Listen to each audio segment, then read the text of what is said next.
بسم اللہ الرحمن الرحیم۔ حضرات محترم، میں رمضان کے فضائل سنا رہا ہوں، میری بھائی بہنوں اور بیٹی وہ توجہ سے سنیں۔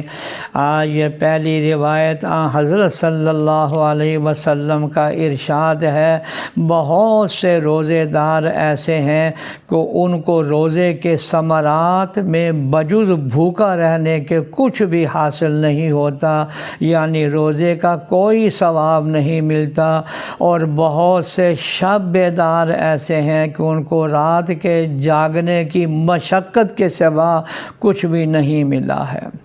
علماء کرام نے اس کی شرح میں لکھا ہے کہ پہلا یہ وہ شخص مراد ہے جو دن بھر روزہ رکھ کر مال حرام سے افطار کرتا ہے کہ جتنا ثواب روزے کا ہوا تھا اس سے زیادہ گناہ حرام مال کھانے کا ہو گیا اور دن بھر بھوکا رہنے کے سوا اور کچھ نہ ملا۔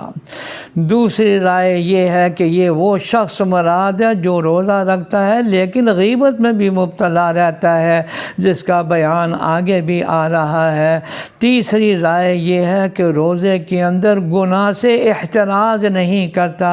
نبی اکرم صلی اللہ علیہ وسلم کے ارشادات جامع ہوتے ہیں، یہ سب صورتیں اس میں داخل ہیں، اور ان کے علاوہ بھی اس طرح جاگنے کا حال ہے کہ رات بھر شب بیداری کی مگر تفریحاً تھوڑی سی غیبت یا کوئی اور حماقت بھی کر لی تو وہ سارا کا سارا جاگنا بیکار ہو گیا۔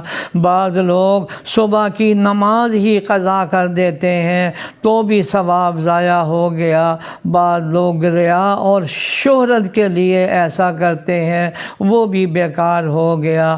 یا اللہ ہمیں گناہوں سے بچنے کی، غیبت کی اور دوسرے تمام گناہوں سے بچنے کی توفیق عطا فرما، آمین یا رب العالمین۔